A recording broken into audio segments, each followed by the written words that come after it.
Primeview TV. New media with a difference. Enough is enough. Soke is the show dedicated to debate and discussion towards a better Niger for all of us. One day, our Niger go good. Now so then they talk good. One day, our mumu go do. Now so we talk. When it comes to choosing the right product for my skin, it's all about the ingredients for me.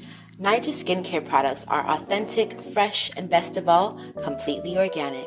I love the Motherland Moisturizer. It's designed to smooth and soak in the skin without ever feeling greasy, and their Jade Roller has literally become a part of my self-care routine. Visit N9jaskincare.com today and receive 20% off your first order. For beautiful skin you were born to love.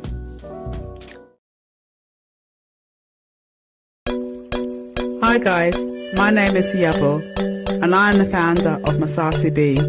If you're looking for unique African-inspired clothing and accessories, please check out my brand. All details are at the end of this video. Feel free to get in touch. Thank you.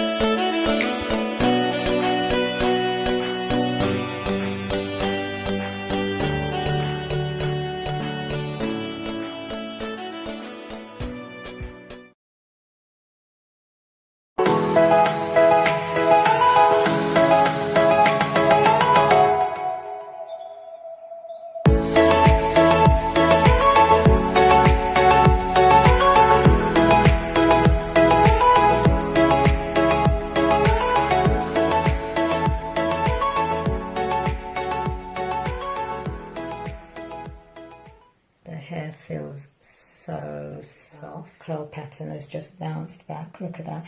Without any product in the hair at all. When you use Sherma Haven's natural hair care product line, your hair flourishes and becomes the main attraction. Good evening, ladies and gentlemen, and welcome to Betta9ja E, Soke, the online show on Primeview Television, sponsored by Betta9ja. I'm your host, Mr. Femi Oke. Welcome to the show dedicated to debate and discussions towards a better Niger for us all. So tonight, I want to welcome our guests into the studio. We have Dr. Olufemi Oba Kanwi should be in the studio. Welcome, Doctor. Hello, Femi. How are you? And hello, fellow Nigerians all over the world.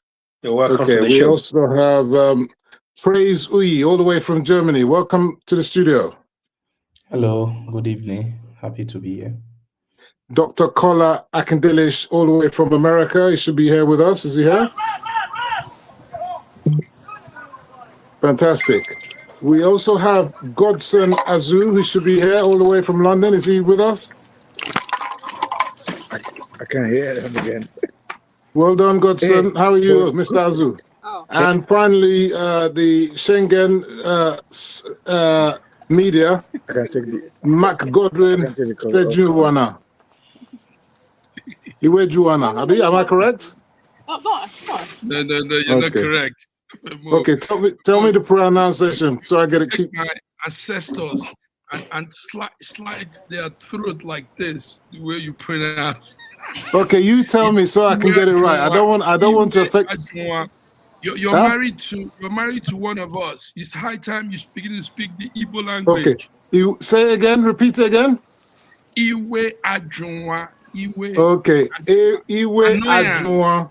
Yes, listen. Literally, it means annoyance will not make you reject the child. Anger will not make you reject the child. That's a amen. Iwe Ajunwa. Nice.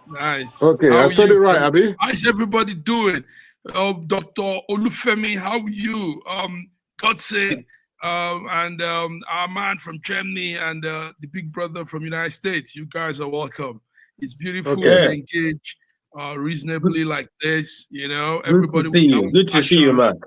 Yeah. So everybody, welcome to Betta9ja E, Soke. So tonight's topic is a very interesting one. It's to do with what's happening in Nigeria. As you know, what's happening in Nigeria is, will the mandatory electronic transmission of will that stop the rigging in 2027? Because a lot of people are saying that they're concerned that this election, you know, is going to be a dodgy one and so on. So we want to discuss that one now.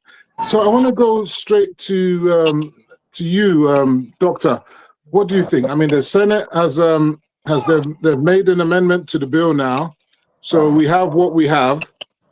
Mandatory transmission, electronic transmission is included in the amended law. So I want to know, what is the whole hullabaloo about? What's the noise about?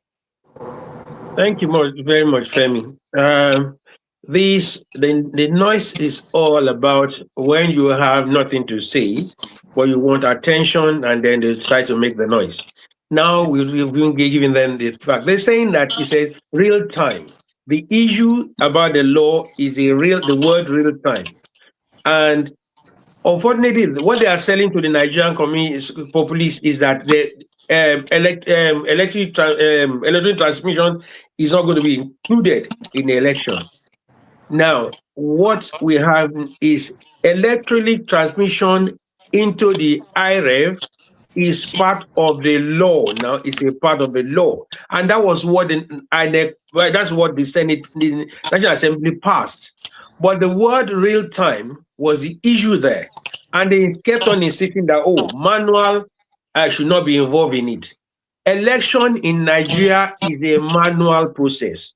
People have to thumbprint onto the paper, and that is manual, and they have to count the vote one by one. This is manual. The result written down, manual.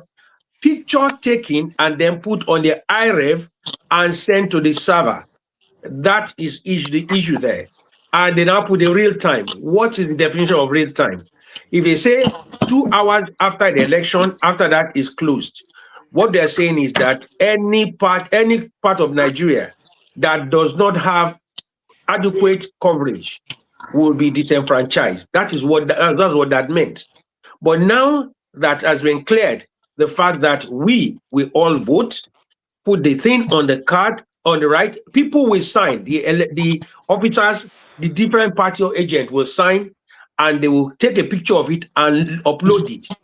It will still be counted after it has been uploaded. That is still manual. So this noise about, they should take the word manual out of it is mischievous, an attempt to even make the election look rigged because they know they are going to lose that's your take. That's your take. Let me allow others in because of time, and we've got a lot of guests, so I want to make sure that everybody gets their kobo and naira in. So I want to advise you can contact us, our Primeview Television, Betta9ja, YouTube, Facebook, and Instagram and X handles. You can also call in with and ask questions and make comments on +44 7939 895 I'll repeat that for you. +44 7939 895 The number should be scrolling at the bottom of your screens, and it's a free WhatsApp number. Now, let me just, before I get to praise, let me just tell you the summary of what the new amendment is, and it's as follows. The summary of the new 2026 Electoral Amendment Bill is the timelines have been changed substantially substantially reduced for faster administration. Technology, official recognition of BVAS, because in the last act, BVAS wasn't officially recognized. It is now. Results now are mandatory electronic transmission with defined manual fallback. There was no electronic transmission before. It is there now. And finally, the other amendment was that there are higher fines and stricter rules of evidence. So all these things to me sound like these are positive things. Why is it a bad thing that these amendments are there? Is it a bad thing for you? This is for praise for you. Is this a bad law? No, it's not bad. It could be better, but it's not bad. So it's not a bad one. But the point is, there is still a clause, right? There's still a clause right there. Like in the last election, we have like over 95% successful transmission of results, Now, with that clause, I wouldn't be surprised in the next election if we are going to be hearing in so many regions there was no network, so we needed to use the form EC8A and all that. So I think that's what we should expect in the next election. So the clause there as having the form EC8A as the source of truth and not the electronically transmitted results, for me, it's still a big issue. So I think the APC administration is trying to play smart, and I don't know what they are scared of. You have 30 governors, you have all the structure. What are you scared of? What are you scared of? Why should the form EC8A be the source? Why the clause? Why the clause? So let me go to you, Matt Godwin, Iwe Ajuana. What's your view about this now? Praise is saying that why the clause? What I find really strange, he said that in the last election, 90% of the votes, of the results, were uploaded onto IREV, but yet that was a contentious result because of the glitch. So if the results were anyway uploaded in any case, it took a time, but it was uploaded eventually. What is the problem if you say that, well, if you don't have it, in any case, you have to rely on the physical document? Yeah, sorry, just before you answer, I just want to make clear the glitch was not a network. They didn't say the glitch was a network problem. So just to clear that. We're going to get to the question of what was the reason for the glitch, because the results weren't coming as speedily as you expect. And I don't know even the next time it's going to be as you expect because of the coverage. My Godwin, what's your view on this? Yes, Praise, thank you for your comments. Listen, let's start with this. We're of different opinion here. Dr. Olufemi will never agree to what I say. You will never agree to what I say. But you see, we just have to say what we have to say, for the sake of talking. Because none of you here will agree with Praise or what I'm going to say. But I'm going to say what I'm going to say. Listen to this. Listen to this scenario. Last time, 2023, boom, there was a glitch. Now, with the error they made in saying there was a glitch was that the company that handled that whole electronic arrangement was Yahoo, an American company. Yahoo don't have glitch. Americans, technology in the West, they don't have those kind of stories. So now Yahoo guys sent their officers. Picture that scenario. You guys all heard of it. They sent their officers, the African partners, to the court. Remember, we brought them to the court. Remember, and this guy said, "Listen, there was no glitch. You guys switched it off. You Nigerians switched off your own electronic processing. There was no glitch." Now, that is what APC is trying to avoid in 2027. That's why, Praise, that's why all of this story.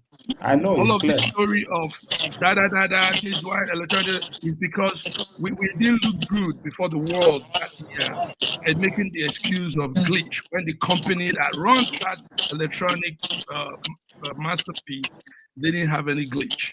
So now, it's a pity that Femi, you're being one-sided. You would have brought in Mahmoud. Sorry, my God, somebody needs to. Somebody needs to mute the thing. Yeah. Except who's talking. There's so much noise from there in the background. Yes. So what I'm saying here now is, Femi, you all saw the Yakub Mahmoud's video where he was speaking. That was an interview done last in 2023.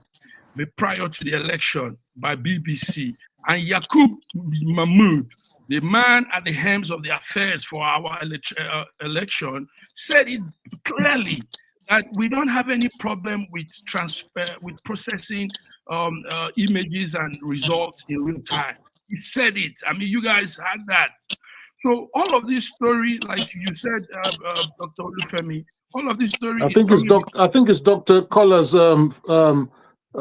needs to mute his on. I think it's going to some feedback coming in from there. Yeah, and it's not nice. I'm talking now. You probably all didn't hear what I was saying. No, we did hear. We did hear. I want to ask you this. That was a glitch. That was a glitch on Femi's That was a network. glitch. Let's get straight to the point. What is your problem with the new amendment? Are you in support of it, or you want the old one to stay there? Listen, all of those things they are trying to manipulate is trying to be smarter than everybody. And it's not. We don't want to take that. We want things to be as it has been. So we want things to be as it has been. These are just flimsy excuses and trying to play smart. You want to go back to the 22? You want to go back to the 22 law? Is that what you're saying? Well, not on this one of the electronic process thing. There are other things in that law. It's not just about this, but we're all focused on this because this is also critical. Okay. So the protest should continue. The protest should continue. If they've not answered them, the protest should continue. I mean, those guys. Okay, fine. Listen, let me bring Doctor in, right? Okay. Right. I've checked, Doctor. This is for you. You can unmute your mic. I've checked the facts now. The Ministry of Communication and Digital Economy told the world that between the 24th of February and the 27th of February 2023, there were 12,988 cyber attacks were recorded between that period.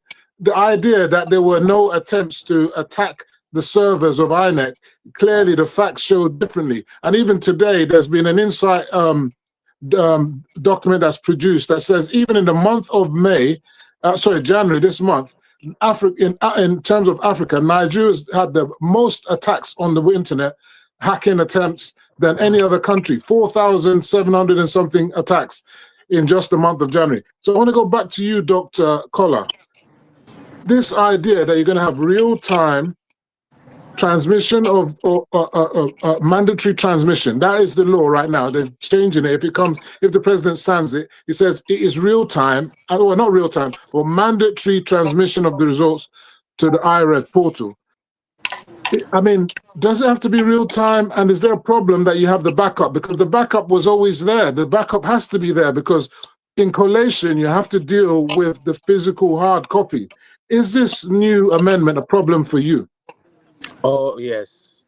Yes, because it's, I mean, you heard it from everywhere that, any sort of technical voting like that, is going to be subject of attack. In Nigeria, you got all these Yahoo boys working for the oppositions and work, so it's going to be very, even I was researching it 2 days ago, even Elon Musk, he Hello, Doctor. Yeah, I've lost Doctor. Let me go to Godson Azu. I think what he was saying is that even Elon Musk said that. Are you back with us? Yes, Elon Musk. Okay, go on. Even Elon Musk said that he's, he's very, that is very, very possible and very, very. There's evidence out there that you can attack such a scheme, So I don't think it's going to be anything. It's not going to be anything, new for such thing to happen. My recommendation would be to leave it as it is at the moment, but I mean, leaving the condition that if there's, giving the INEC discretion, because if they have attack coming, they should be able to do something about it, because I'm telling you, it's going to happen. Nigeria will be, INEC will be attacked, by, and it's just it would cause more trouble than we had in 2023. So I think to me it's just a waste of time and. Okay, let me go on to Azu. The thing that I don't understand here is this a molehill? I mean, a mountain out of a molehill, because once the results, because the law says the electoral officer shall transmit the thing electronically up to the IREV, yeah? So once they've uploaded it onto IREV, even if there is no network, as soon as that beavers get into a network area, that that result will be uploaded automatically. So what is the problem? Am I on? Yeah, sorry. Yeah, you're on. We can hear you. Thank you very much, everyone. You know, I always keep saying this. Let us not be too sentimental about approaching Nigerian issues when we come to an open public debate about or discourse about what is going on in Nigeria, whether we side the party in government or we side the party in opposition. I know we always have that, but some of us should try to be as neutral and as open and as honest as we can. You know, there's two key things here. The problem with Nigeria now is Koni man die, Koni man bury am. Criminals trying to outsmart criminals. So the issue here is about the common man being able to define the line that is being the argument. The argument here is one. The final judgment of the Supreme Court on the use of transmitted result was that the law or the principle of transmission of result to IREV is not known to law. And until that is corrected in the Electoral Act or constitutionally, it is not going to be an issue that can be challenged in a law court. And yeah, but that's changed now. That's changed now. The new law changes that. The new law changes that. Hold on. You said something earlier on, which I'm trying to correct. That is the essence of bringing back this amendment, to correct that clause. The issue here is mandatory means that it doesn't mean that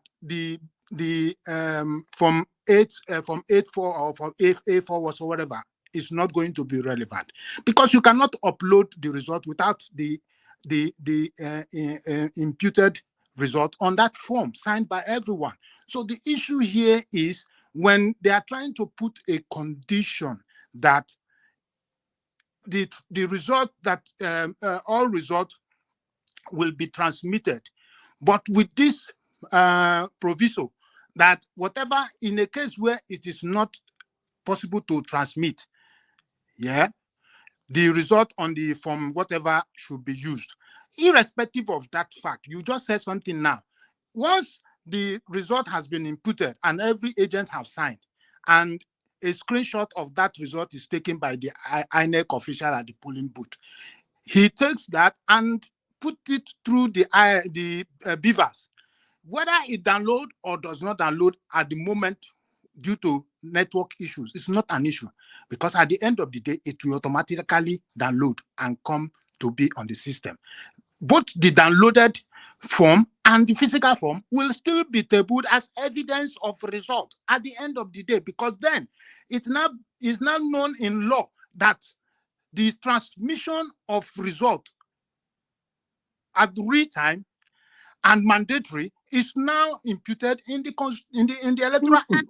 So anybody challenging it or putting a litigation against that will have a case to make if he can provide evidences from the IREF and evidence. Okay, so there is an issue where the common man has to be put at peace. And this issue is being tranquilized by both the politicians on both sides, because everybody, both on the governance side and the opposition side, are looking for what we just sent their outcome of the result. But what we is the voters who are going to sacrifice their time and effort to vote want to see a result that is accountable, a result that is assured and authentic, possible.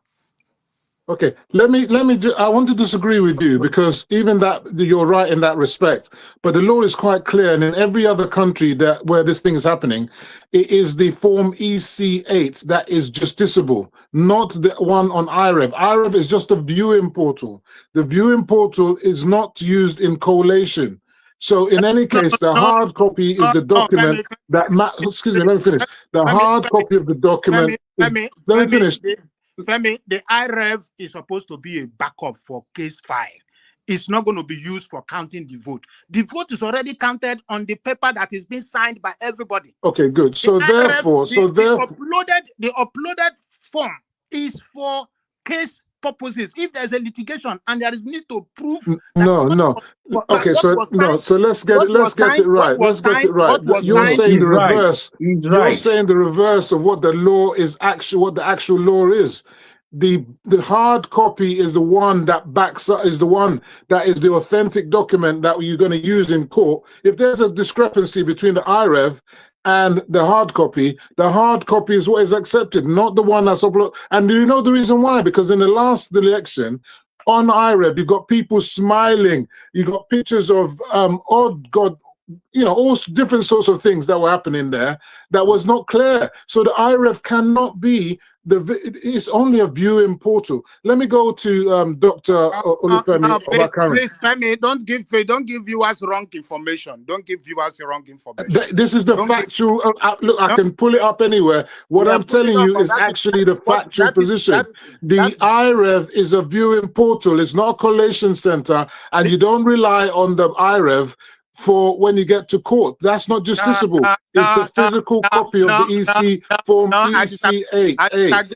I disagree with you there, because the law at the Supreme Court last judgment says until that mandatory uploading or transmission of results becomes part of the INEC or Electoral Act, it cannot be sufficed as an evidence in the law court. So once that is made mandatory and signed into act, when you present a case of forgery between the physical result and what was uploaded, it will be showing. If you sign 100 people voted in polling booth A, and then the same result that was signed at that polling station uploaded at the real time, if they check it on the IREV and it's saying 150, then they will have there's discrepancies. Let's get others in. Let me get others in. I hear you, but let me give it to Dr. Olufemi. Doctor, the point is, every polling, there are 21 parties, okay, and each party is expected to have a polling agent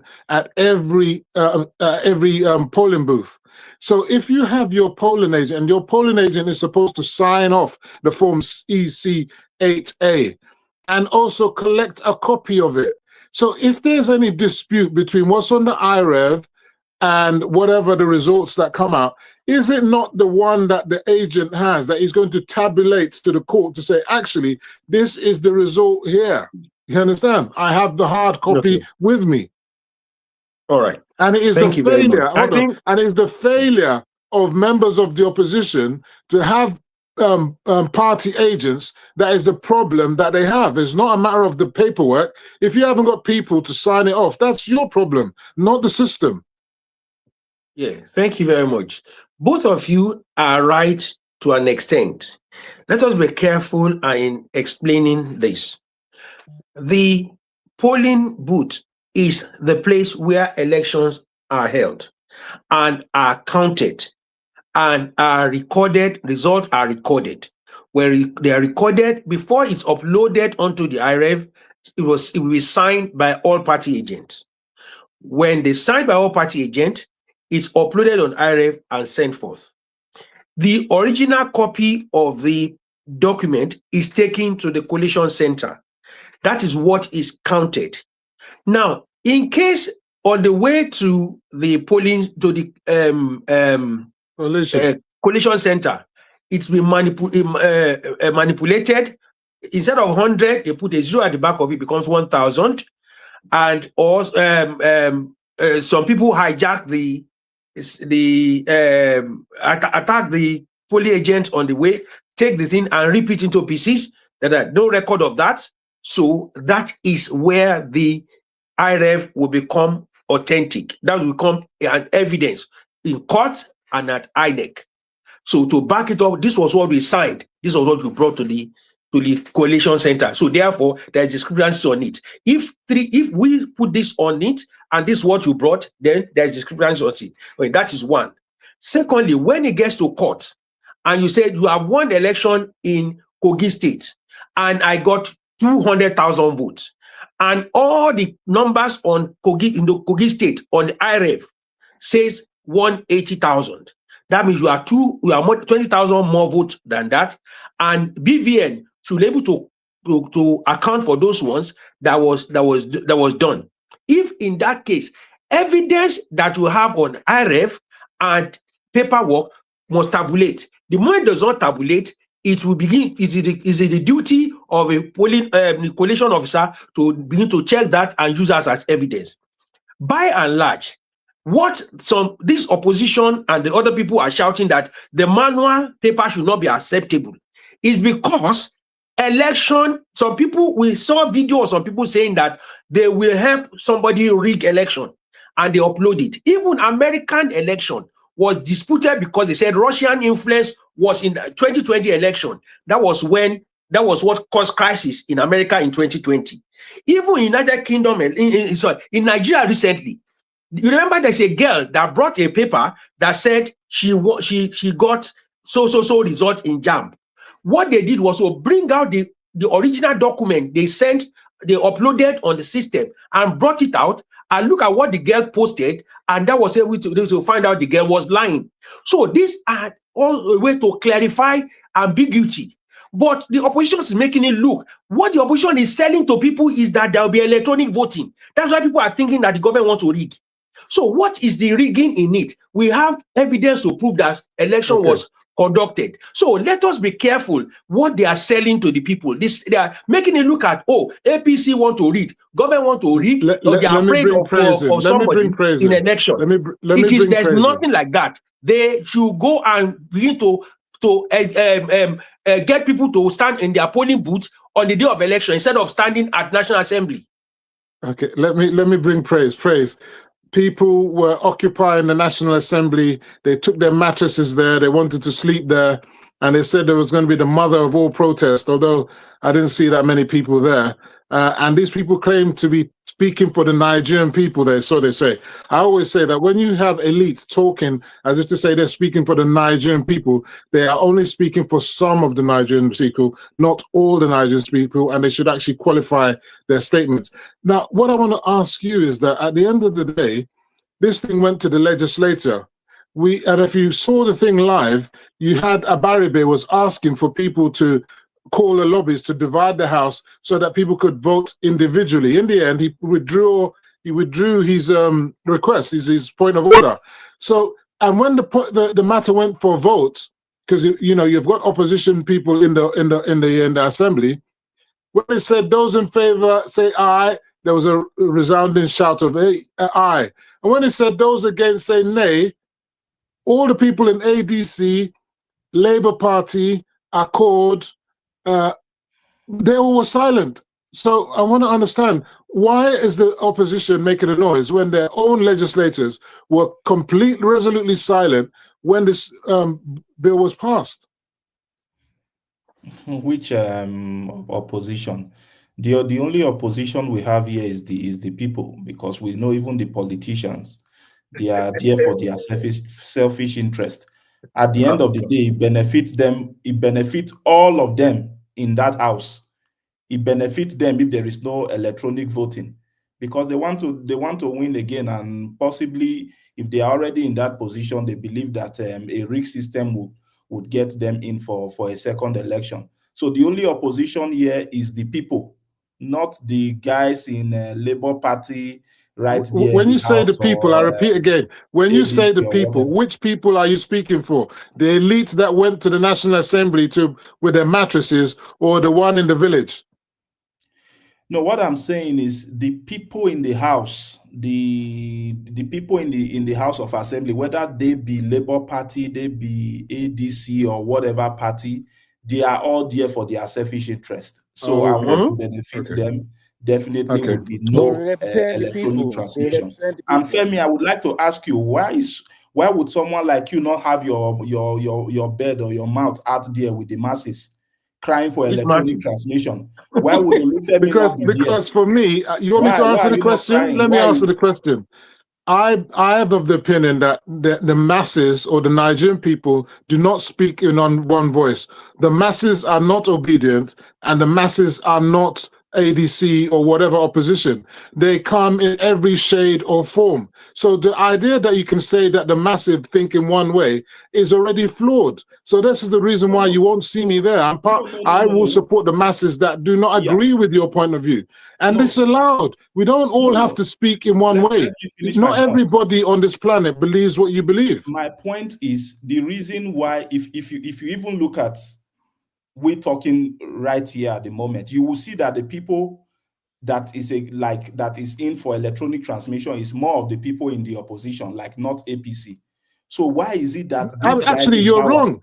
You're wrong, because You I are can wrong. assure you that You I are am wrong. 100% in favor of electronic transmission of results, which is That's the already problem. allowed That's what they are selling. in this law. So I don't really know what No, but you're the saying. point is, Let me go on to Dr.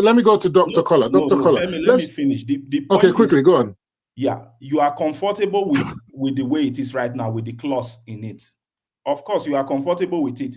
If What there clause? is network problem, then there will be no electronic transmission they could use from EC8A. For me, I am not saying in terms, if you go to court, I'm not saying You are the wrong. manual paper should be totally done away with.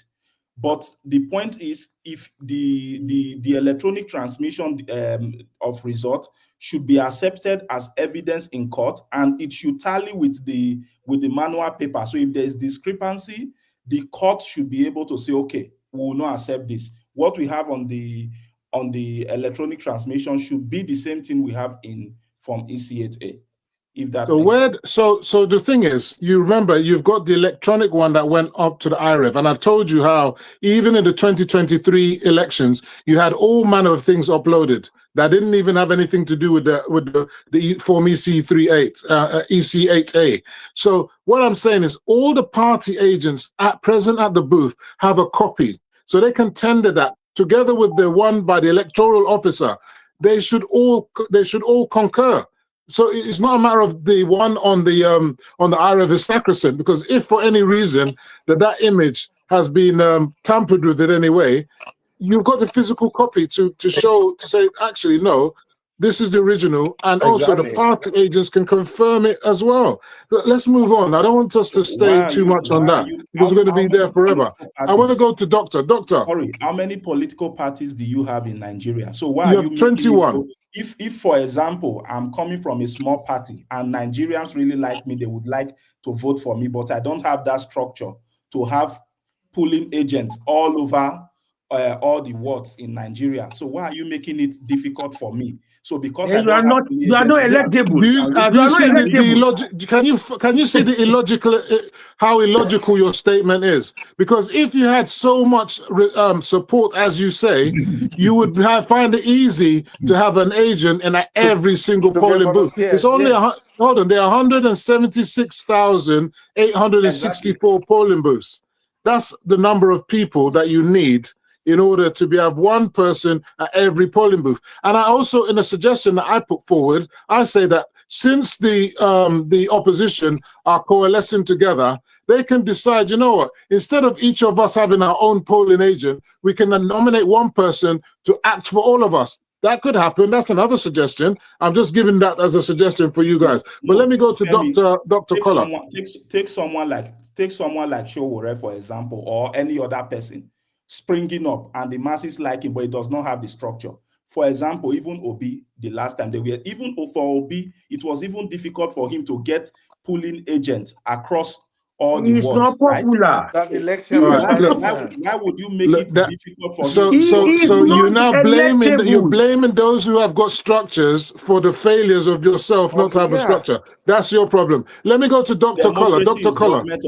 Let's move on. Otherwise, we're not going to move forward. Let me go forward. Doctor, in the end, will rigging be stopped in 2027 with this new law? Because vote buying apparently is such a big thing right now. Even though they're now saying that the law is, I don't know whether they've restricted it to 2 million naira if you get caught for vote buying.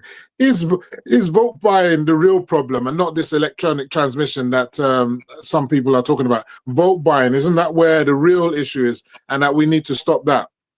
Exactly. I mean, conduct of election is more than just transmission.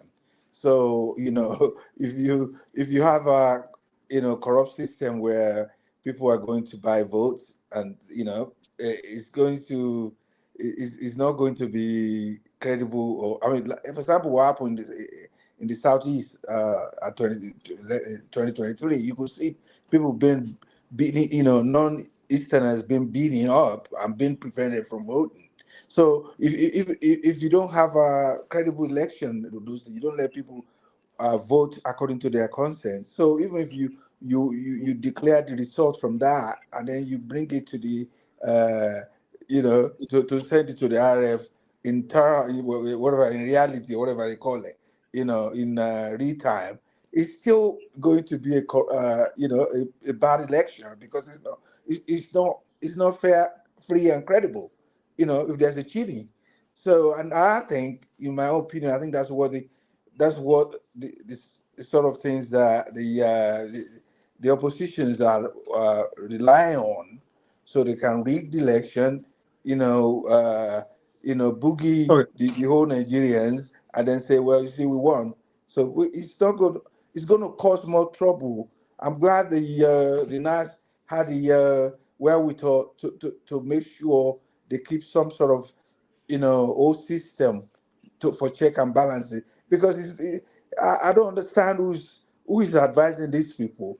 Do we vote electronically in Nigeria that's going to be automatically recorded and sent? It's not. It's just electronic voting is not on the scene. Let me go to Matt Godwin. Matt Godwin. We know in 2023, in Lagos, many people who are non-Lagosians from different parts of Nigeria were flogged, were beaten, and stopped from voting, not just in the southeast, as what Doctor was saying. I know many people personally that weren't allowed to vote. We saw what MC Oluomo was saying and all that kind of stuff. But yet, Peter Obi still won in Lagos. So that was a victory for the opposition. I want to say, isn't that what we should be focusing about, on ensuring that people have the freedom to vote their conscience at every given opportunity, and that there should be no violence or intimidation or stopping people from voting or paying people off to vote a certain way? Isn't that more important for all parties, not just the opposition, to be focusing on, to make sure that the ballot and in 2027 is going to be a clean ballot that everybody can be proud of? You said it all, Femi. I mean, that what you said, it sounds good, and that's it. It's sad that in Nigeria today, we are still in the jungle with our democracy. It's really sad. Last time I brought the topic of these very humongous, populous countries, India, China, and they pull off good election. So every time we use those words, we're complex, we're too big, our situation is different, But many countries do far better than us, and they are big. I mean, take India for as a case study. So what you said is how it should be. People should be able to vote with their conscience. I mean, election shouldn't be a do or die thing. We all want progress for Nigeria. We all want good life, and nobody wants anything lesser. It's sad also that APC, the APC party, brought in most of these very wild system of politicking. It must be said, we can't hide from those facts. I mean, the MC Oluomo you just called, and a lot of miscreants, a lot of area boys, and all that story of having a masquerade, what's it called? Oro on an election day. Yeah, but nevertheless, Peter Obi still won in Lagos State with all those intimidations. And you know who gave him those votes? You know who gave him those votes? The real Lagosians. Not. What I'm saying is, he still won. He still won despite all the intimidation. Despite all that, he still won. You can't say that. Upon all of those things, the real Lagosians. I listen. I was born in You Lagos. cannot say that. What do you mean the real Lagosians? He won. Look, the Lagosians. He won election. It's not in dispute that he won. My Godwin, it's not in dispute that my Godwin. Doctor, please allow others to talk. It's not in dispute that Peter Obi won Lagos. What I'm saying is that despite all the intimidation and whatnot, he still won. Let Azu, Godson Azu. Are you there? Can you open up your camera? We can't see you. Godson. So now, like I said, I talked about vote buying. That's a big issue. You understand? And people may assume that APC has got 30 governors. The 30 governors have big war chest, and they're going to buy this election. They don't even need to be bothered about IREV and all that kind of stuff. They're going to buy this election. Now, the INEC has budgeted 837 billion naira for the elections. They're actually at the Senate now defending this budget. But I don't know whether this budget includes the provision for mandatory electronic transmission of votes. This amount of money is up to 600 million that we're spending for elections. This must be some of the most expensive elections on the planet. And yet we have so many problems with it. Do you think that we can overcome this in 2027? And 2027, no matter who wins, will be a good result? Because the way I see our elections, if the results favor you, then it's a lovely election. The moment it doesn't favor you, then that's a rigged election. Yeah, thank you, Femi. Like I said earlier on, I still repeat it again. Nigerian election, the political environment and the political cycle is like a criminal enterprise. So you find out where Koliman dies, Koliman bury him. So it's the same system all the circle round. You see, whether we like it or not, if they want to use the budget to provide solar street or solar polling station cameras to detect those who are paying for votes and those who are collecting for votes and those who are exchanging even results. You know, even in Nigeria, you cannot trust. Where is Azu? We can't see him. We weren't seeing him. Where is Azu? Azu, we've lost him. Look, anyway, in conclusion. So in conclusion, again, sorry, Femi, let's say this. Yes, go ahead.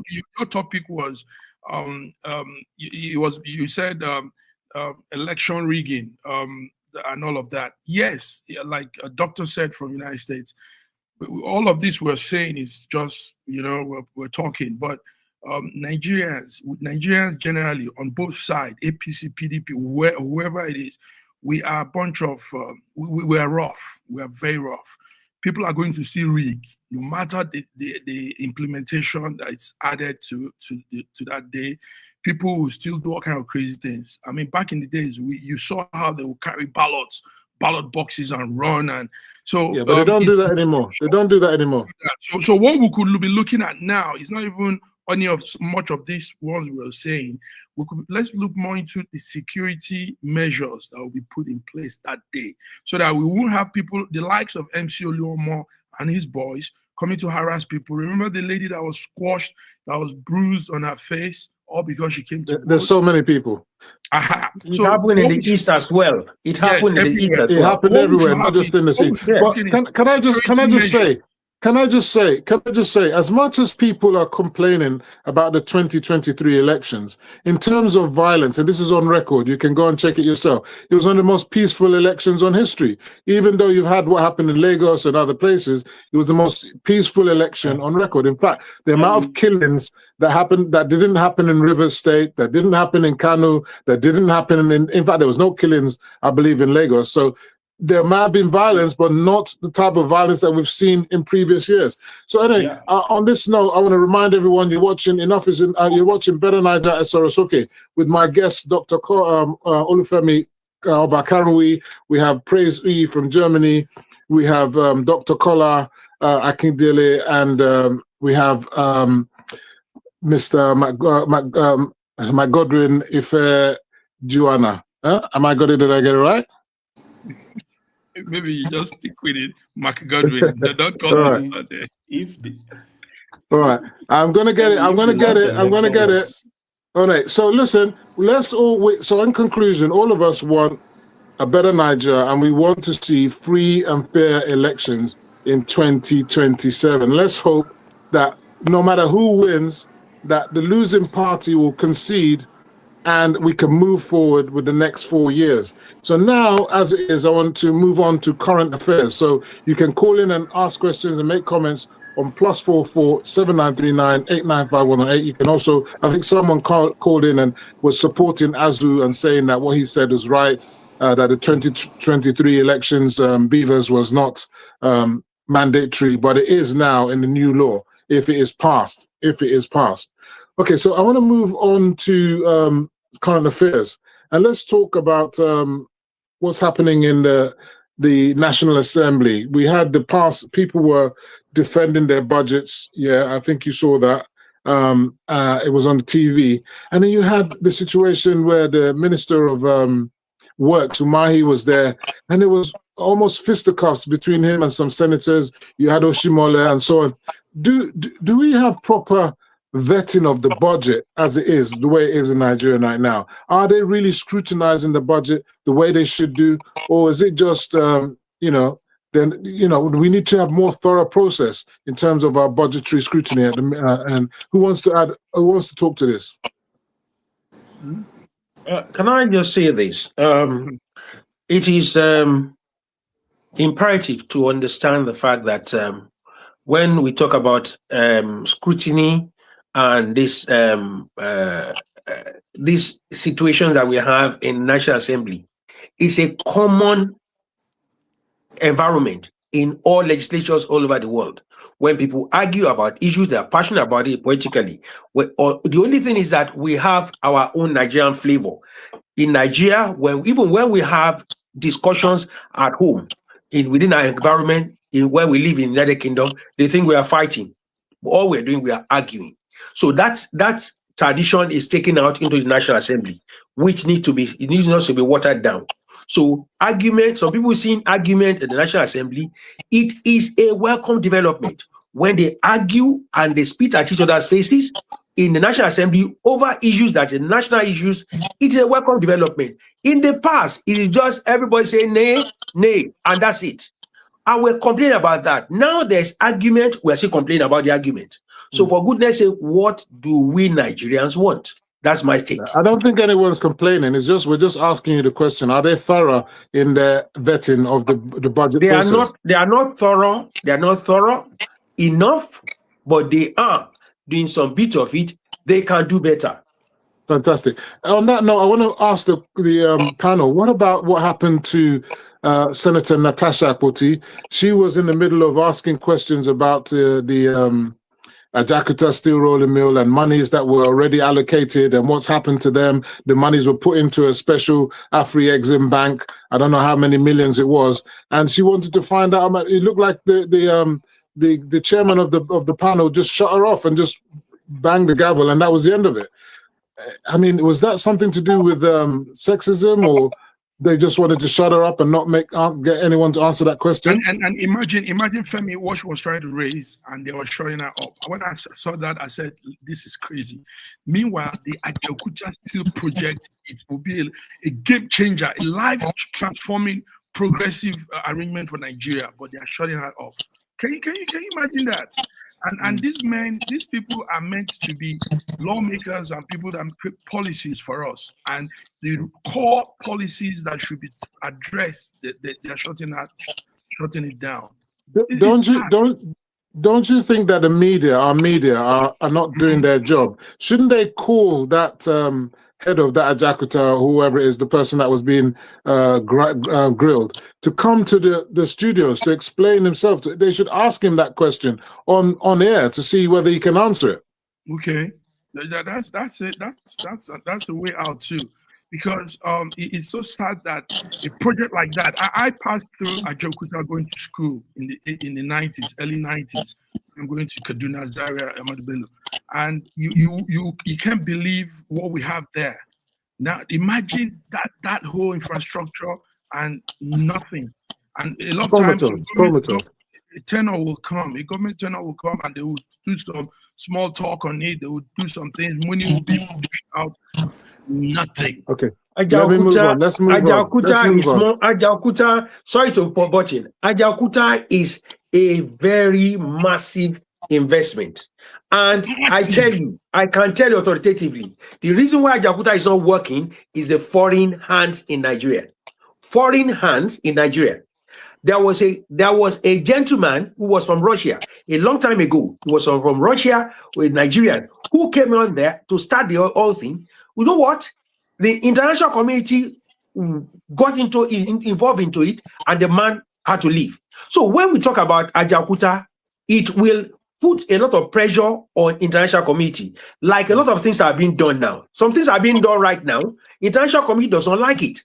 Look at the BRICS. Look at the idea of the BRICS. Look at what is causing. BRICS will help African economy, but the international community does not like it. Well, let's move on. Let's move on. Nigeria. Let's move on. Let's move on. The world doesn't like away from the. I understand conspiracy theories, and it's possible, but with the federal government, as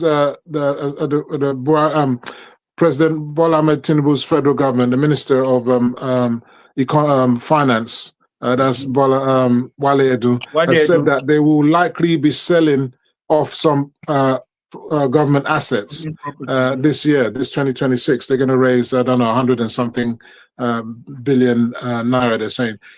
Things like the Ajaokuta, the NNPCL, that the refineries that are not working, and other assets, is not time to sell it. But should we just make sure that they don't sell it to their cronies like what they did with when they sold the electricity? That's the trouble. That's a good one.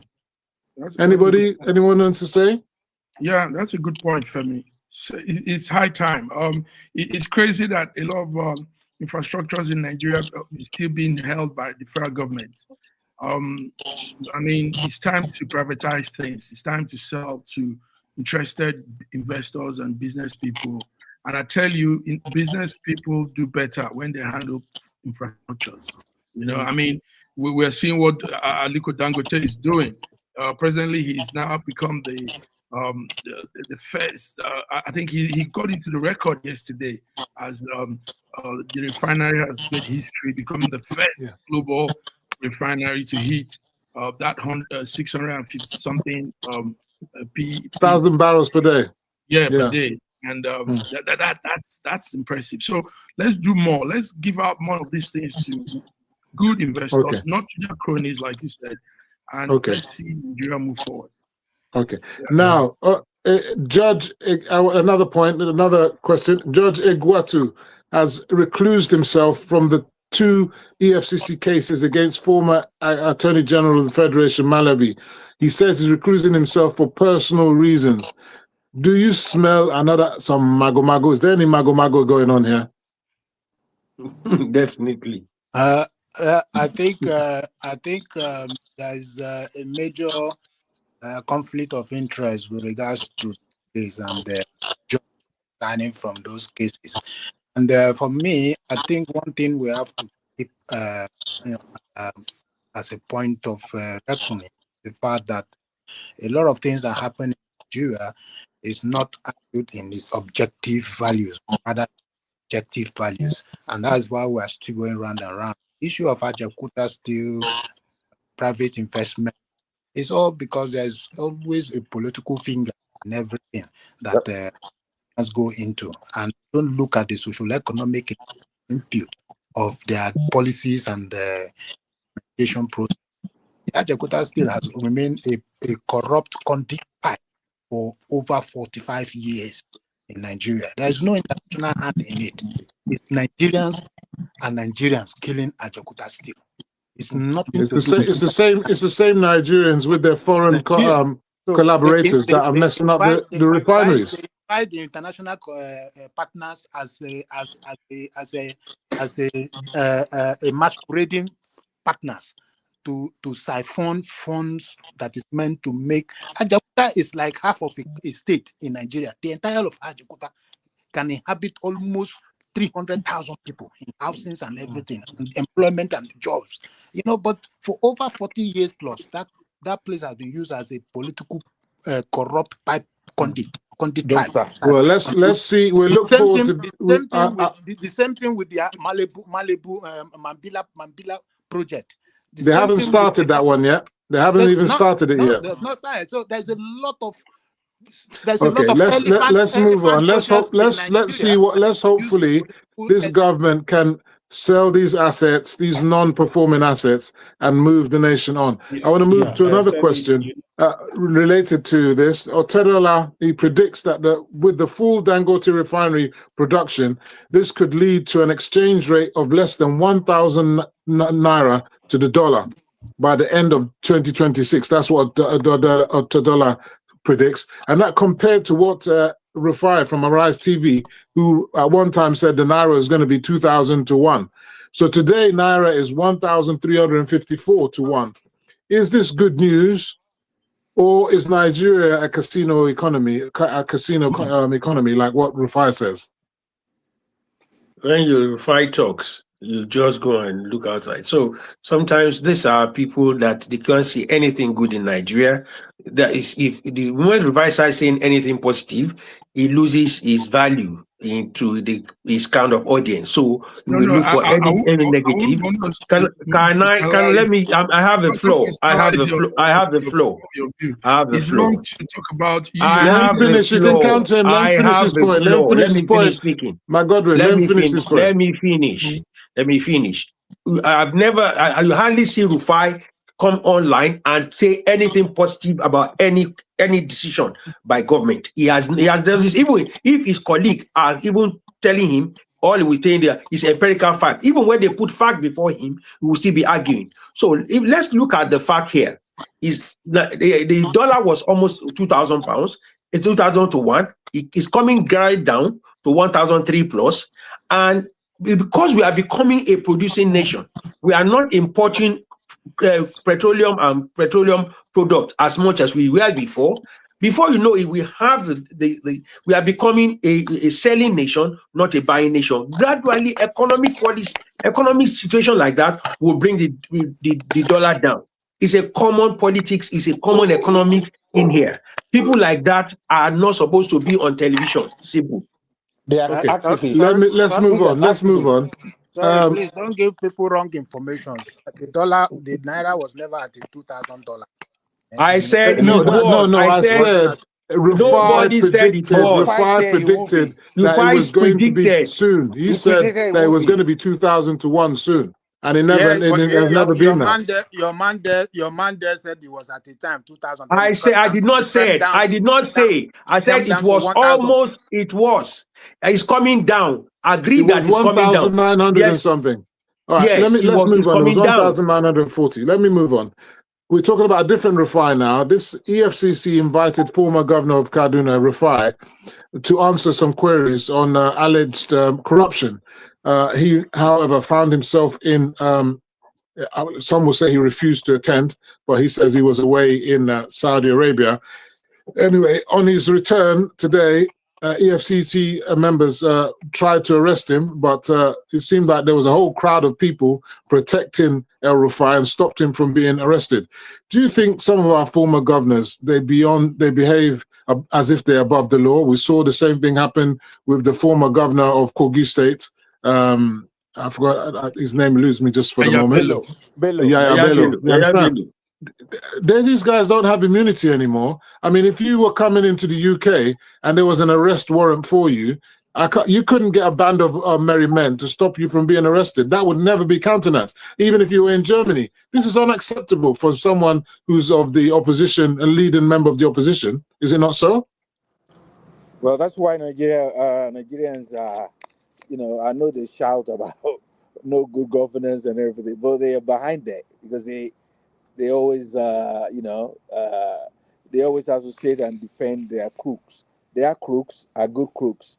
Other people's crooks are no good. They're not good. So for Nigeria to move forward, we all have to submit to, good governance. All this, protecting the criminals is not going to work. Okay, another ex-governor. Why are they looking for Rufai? So if you are you suggesting that if there's any queries, you shouldn't be called in for questioning? Yeah, exactly. I think we are just mixing up. Like I said, there is no saint in Nigeria, including UFCC. They are all saying similar things. This is not the first time. I remember when they wanted to arrest Rocha, they had issues. I remember when they wanted to arrest which other governor? Obiano. It was crisis. Now they wanted to arrest the guy in Kogi State. It was problem. They wanted to arrest Mazi. Why is it that EFCC cannot be honest to themselves what they want to do and why they want to do this and do it properly? Mazi. Instead of creating scenes they first Mazi, let and me then ask you, at the end of the sins, look at Kogi State Governor upon the whole sins they created. At the end, the same court granted him bail, granted him rights to travel to Saudi Arabia for medical. And Next year will be a senator. Next year will be a senator. I don't support bail. Government Hold on. and everybody are all, like I said, Koniman die, Koniman burial. Good. And for you, I support you that we should be against all of them, and not because someone is in my party or is aligning with me. The enemy of my enemy is my friend. Then it's okay for that person, and it's not okay for another person. All of them should have the same treatment. I agree completely with you. I want to talk about another governor now. We have another governor. We're running out of time though, but another governor, ex-former governor Kwankwaso of the NNPP. He's been put up. The Congress in America are looking to put sanctions on him for visa bans and also sanctions on his property before they're saying that he may be part of the sponsors of terrorism. Well, what say you? This is amazing. I mean, do you think there's any smoke in this? Any fire there? Is it real? Yeah, for me, I think it's political. Personally, for me, what the Americans are doing is political. Yeah. No. I think praise. No. Let him speak now. Let him speak, please. Let Praise speak. You think it's political? What's the political? In my opinion, I think there is a political undertone under what is going on with Kwankwaso. That's my personal opinion. Okay, so again, this is where we go. This is where we go in Nigeria.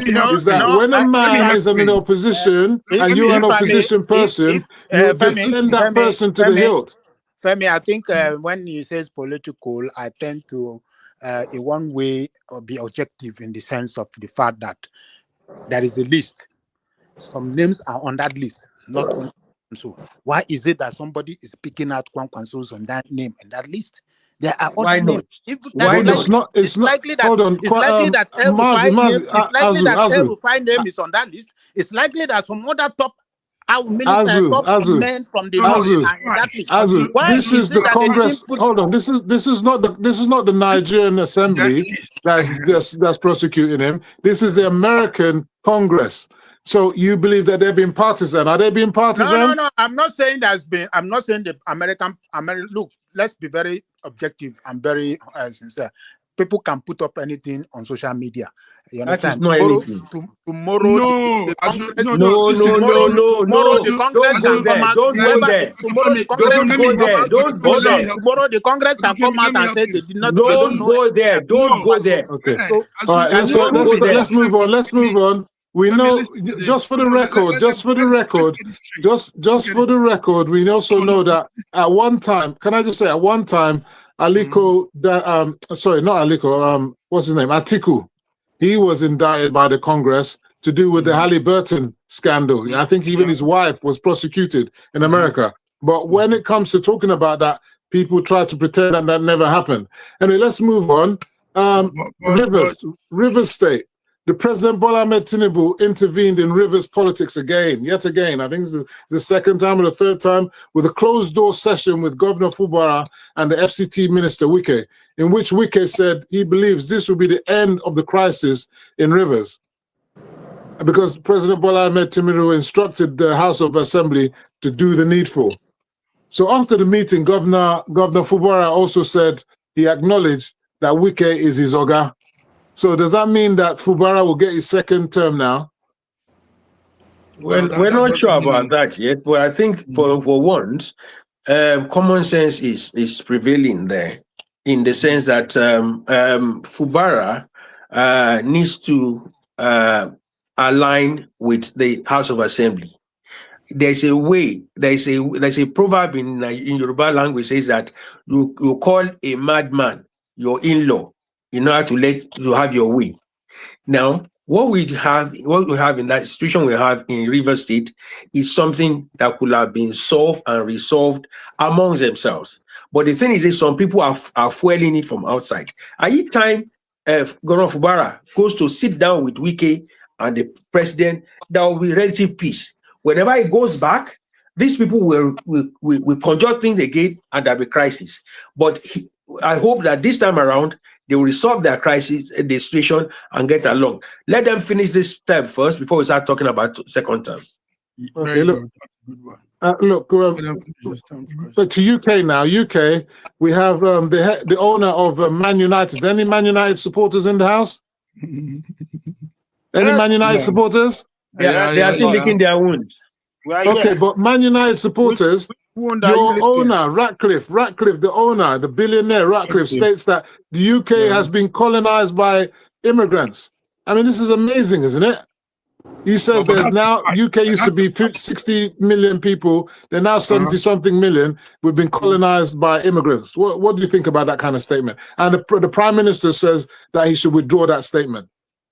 Yes, well, he has apologized this evening, earlier today, but somehow it's a statement that has to be looked into, because truly, I mean, we see all what happens in the UK.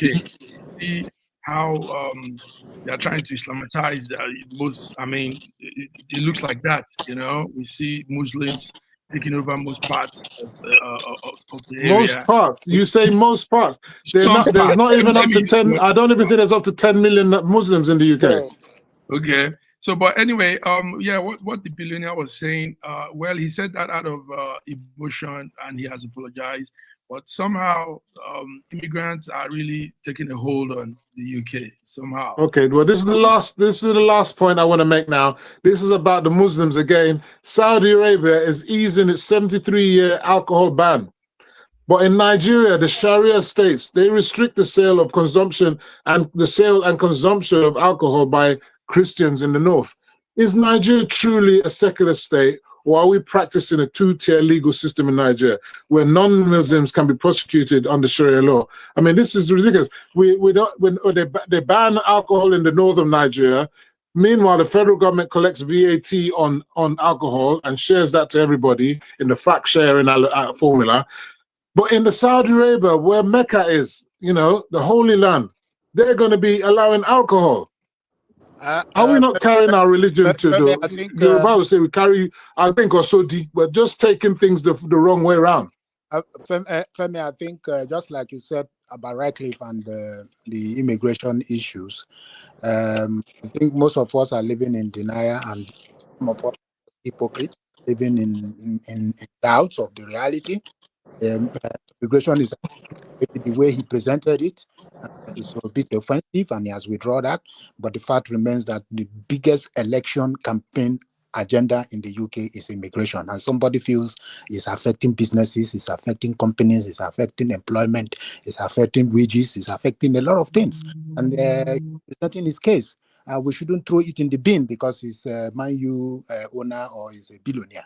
But he, as a billionaire, he's also feeling. Hold on, I think we've got someone calling in. Hold on, someone is calling in. Hold on, someone is calling in.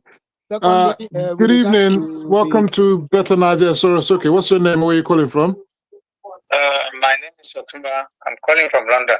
Okay, welcome, Otumba. How are you? Okay. Okay. For you. Okay. Do you have any contribution to the question today?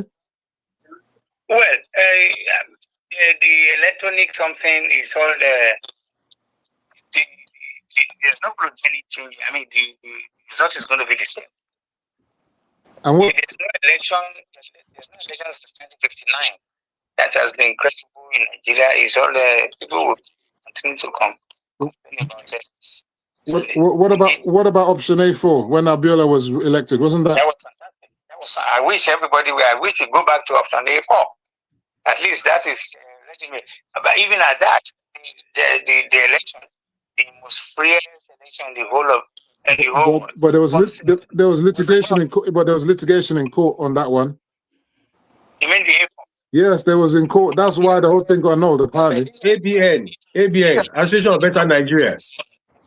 The way things are, and that's why I'm saying you don't support it until when we rearrange, address the country. We're not going anywhere. So the country needs to be restructured. So don't you think that if you want a restructuring, you need to elect your people that are going to put restructuring on the agenda? Isn't that what we should be doing? No, education to move people. I agree with you. No doubt about that. I will always agree with that. The people we are trying to live are just not well informed. Okay. So it's still going to be finished now already. We're just about to finish. You're only the last call, so we're going to be finishing just now. You're live. You're live on air right now. Okay. No, yeah, I'll call you back after the show. I'll call you back after the show. Okay, thank you for that. Thank you for your contribution. All right, everybody. I think I want to remind you you're watching Betta9ja E Soke. This has been a good show. Does anyone have any closing statements? Anything they want to say? I think she just put it out there that electronic voting is not the issue in Nigeria. It is transmission of results that are manually conducted, manually imputed, and put on the RF as a backup. The people that are sitting in the National Assembly should be busy looking for those who are going to sit and go to help them at the polling booth instead of sitting at the National Assembly, wasting Nigerian time and just looking for cheap attention. All right, that's your closing. I think that the main problem that we need to focus on is vote buying, intimidation of voters, and making sure that the collation process is correct. That's the most important thing. The collation process is where we need to keep our eyes on. Keep your eyes on collation. All this electronic transmission of results, it doesn't mean nothing. It's the collation. That's where the jiggery pokey, the amala gets mixed. That's where things turn out different. That's where there's cocoa inside your fufu or your amala. So that's where we need to change things, okay? So I want to thank you for joining us on tonight's show, Betta9ja E Soke. Please make sure, Soke, don't be shy, don't be silent. If you see something, say something. If you can't take it no more, please do something about it. Naija go better. Believe in one Naija. We all want a better Naija. A big shout out to our sponsors, Naija Beauty Products, Share My Haven Hair and Beauty Spa for massage therapy and skincare, and Masasi B Fashions. For sponsorship and advert placement, please contact Primeview Television. I'm your host, Mr. Femi Oke, founder of Betta9ja. See you same time next week. We won't debate yet. Another hot topic. Over and out. Stay in the studio, guys. Primeview TV. New media.